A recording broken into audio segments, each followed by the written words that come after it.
Architecture CodeX. If you want to see more, like, comment, share, and most importantly, subscribe.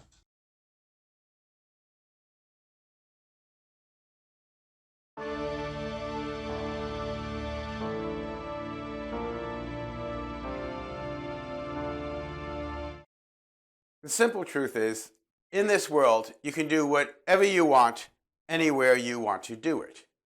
Cuisine and culture, entertainment and information have been separated from their places of origin. You can get books shipped to you. You can watch big screen movies in your home. You can communicate with someone else on the other side of the globe instantly. Almost every city has restaurants featuring the foods of another country. If you want authentic antique Chinese vases, Korean electronics, German cars, or Italian fashions, you can get them shipped to your door. But buildings, you still have to go to and visit them in order to see them. Yes, you can see pictures of buildings, and maybe someday you'll walk through 3D holograms of buildings in the past, currently, and in the future. But to see it, to see the thing itself, to see the building, it cannot be delivered to you. You have to go there. If you want to see a dozen cultures simulated, you can go to Epcot at Disney World. But it is still a place that you must go to. And why bother going all the way to Egypt, into a culture that in many places forbids the consumption of alcohol and doesn't have nearly enough air conditioning, when you can see the Sphinx, or rather a Sphinx, and some pyramids at the Luxor Hotel in Las Vegas. The Luxor was the third of the super casinos that popped up on the Strip in the early 1990s. Prior, in the 1950s and 60s, the casinos were smaller affairs, playing up their desert location with names like the Sands, the Dunes, the Sahara. These were small businesses, often funded with mob or union money, like there was a difference. And after the mobsters were tossed out, bankers began investing in casinos, and they went corporate in a major way. Themed casinos appeared, such as Caesar's Palace and Circus Circus.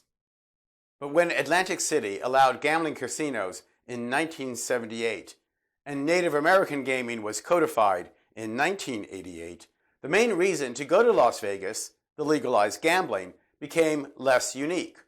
Also around this time, encouraged by state lotteries, gambling became more acceptable as a form of recreation and not just a seedy thing that lonely, degenerate people did. Visionaries in Las Vegas saw that appealing to a new kind of family gambler would save them from a dilution of the market. These casinos would expand the concept of hospitality architecture.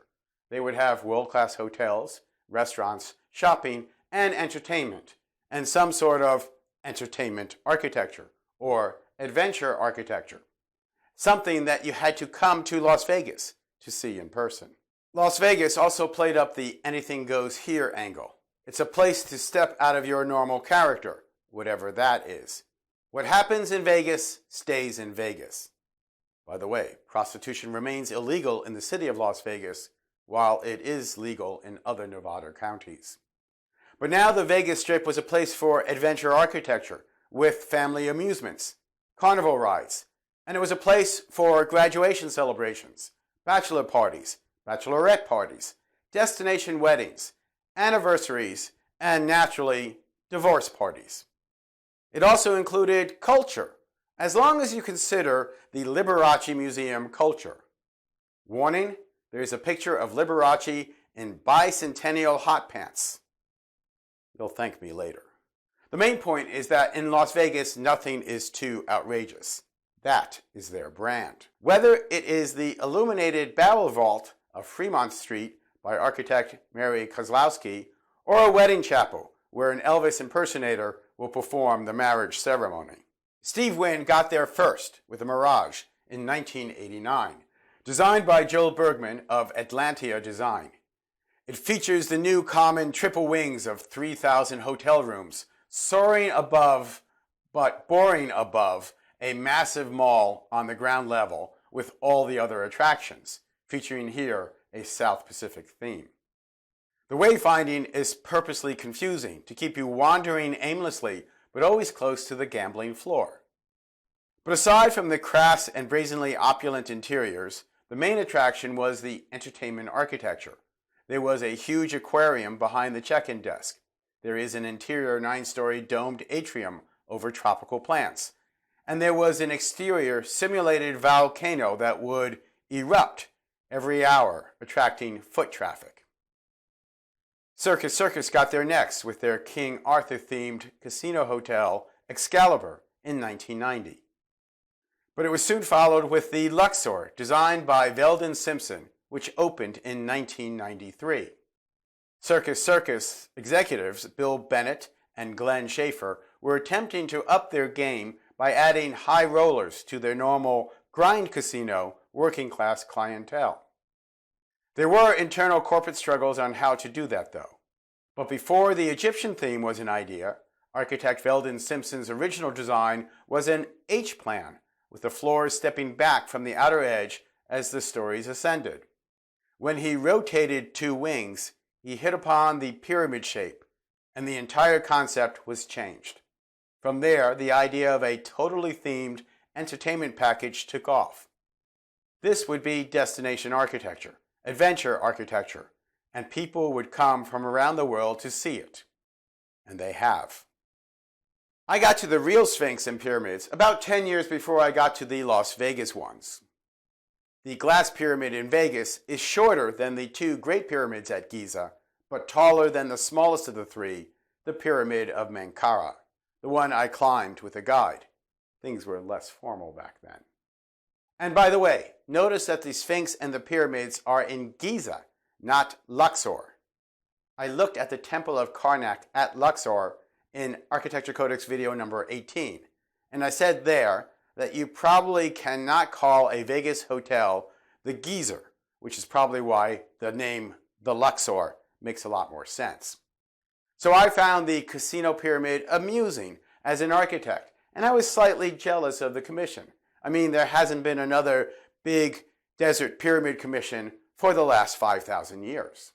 Originally, the project was fraught with problems as they tried to meet strict time and budget constraints. For example, the glass of the pyramid was to have been gold, not black, but that was too expensive.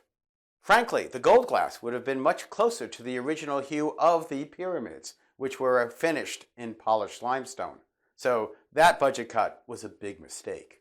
The service elevators were cut from the budget, and after charging the hotel water pipes, they burst, creating an unintended 20-story waterfall on the inside. Accidental architecture. Still, the exterior landscaping with the Sphinx was eye-catching, and the hollow interior of the pyramid was a striking architectural feature. The boat ride from the check-in desk to the hotel elevators was a fun gimmick, but the themed entertainment part of the experience interfered with the standard casino design principles, and the Luxor was not producing the income expected and necessary to justify the $375 million building expense. Casino architecture design is all about capturing your cash. To get from anywhere to anywhere else, you have to pass through the casino, whether it's to get from your room to the restaurant, the check-in desk, to the shops, to the all-you-can-eat buffet. You are passing through a casino, and there are no windows and there are no clocks to measure time. The only indication you have of time passing is how much money you have left. The hotel casino ownership changed hands, and the new management started a $300 million renovation just 3 years later. They added towers to increase the number of hotel rooms and placed a casino in the main lobby. The boat float was gone. They also redid the theater and launched a new show. This put the casino on a more profitable path, and by 2007, more people would visit the Luxor Casino Hotel in Las Vegas than would actually visit the city of Luxor in Egypt. I'm not sure to whom this metric is important, but I guess it just sounds good. The pyramid is a fundamental geometric 5-sided polyhedron with 4 triangles and a square base. Another fundamental volume is a sphere, and now Vegas has one of those. It is an 18,000-person immersive theater designed by the dominant arena firm Populous, who we met extensively in Architecture Codex video number 62. It opened in late September 2023, and when I arrived to visit it, there was a U2 concert about to occur. I explained to security that since I hosted a YouTube channel on architecture, I should be admitted for free into the VIP section, but they were not convinced, so I didn't get inside. The Sphere cost over $2 billion to build. It has a 516-foot diameter geodesic-style dome exosphere, the largest in the world, which holds almost 600,000 square feet of LED exterior display. The outside animation will feature advertising, but it also has interesting spherical displays, such as the surface of the Earth or the Moon, as a jack-o'-lantern or a basketball, even an eyeball, but that one's kind of creepy. Like many attractions for we non-gamblers, you can see it for free from the outside, but you still have to go to Vegas. Inside that is another dome with a concrete ceiling supported by wedge-shaped trusses that loom over the seating. The interior features the largest and highest resolution LED screens in the world at 160,000 square feet. Aside from concerts, the Sphere will feature shows like Postcards from the Earth, a nature travelogue, apparently. I thought I read that there would be a space experience, but perhaps that is too much like a planetarium. In that sense, the domed theaters have been around for a while, like your local planetarium or IMAX 3D experience. While the scale and delivery technology here is novel, it remains to be seen whether the experience is anything new or just a movie theater on steroids, perhaps with a meth chaser. But like the casinos, New York, or Paris, or the Luxor, it is a Vegas attraction to see things there rather than seeing the real thing in the real place in the real world. Don't go to Africa. See our elephants up close, and here you don't have to smell them. The builders of the Sphere expect to build another one in London and more around the world. So even if what happens in Vegas stays in Vegas, it looks like what gets built in Vegas will not stay just in Vegas. Up until 1990, Las Vegas was a city built by losers. Everything you saw was built with money that somebody had lost. And the hotel rooms, the food, the shows featuring Hollywood stars, all lost money, but they were there to attract the kinds of people who would come and lose big inside of the casinos. Deals were made, promises were broken, a few bodies got dumped in the desert, and to get ahead, you had to know someone who had juice, who had influence. But when the corporations took over, everything was expected to make money. The hotels, the restaurants, the shopping malls, even the shows. They still give comps, those complimentary accommodations, the freebies, but even those are calculated very precisely to reflect your casino losing potential. The bulk of the profits still come from gambling. The games are designed to allow big and small jackpots to attract attention and entice people by showing winning is possible. And the house on most games has only a small probability advantage. That's if all the gamblers played efficiently and logically. They don't. And so the small advantages that the casinos have increases because most gamblers are emotional. Enough money is dropped in the casinos and gamblers make enough mistakes that the casino hold still could be about 25%. I am not a gambler, probably because I can do the math. And I understand the person who can budget a certain amount of money and gamble it away and not really have it affect their life. It's a form of buying entertainment. But I also recognize there are some people who can become addicted to gambling, and that there are a lot of people who are desperately trying to win, thinking that some large jackpot will change their life. And so this predatory nature of the entire concept of Las Vegas, I still find offensive, and it clouds my entire view of the city. In measuring most visited cities, the data is often subjective and tweaked. In the top 10 cities visited in the world, Las Vegas still does not rank. That is dominated by 8 European cities, with Dubai and New York filling in the top 10. Among USA destinations, Las Vegas, which ranked 6th in 2019, has moved up to 2nd in 2023, behind Miami. New York City and LA, which used to top the list, have dropped to 3rd and 4th, respectively, probably related to their increase in crime and filth due to poor political leadership. Orlando Disney dropped from 4th to 5th, some would say due to the Disney company's wokeness. So even if you think Las Vegas is just a bunch of garish, over-the-top gimmicks thrown across the city landscape like dice on a craps table, it still attracts people. Prior to COVID, the city of 600,000 attracted over 42 million visitors a year.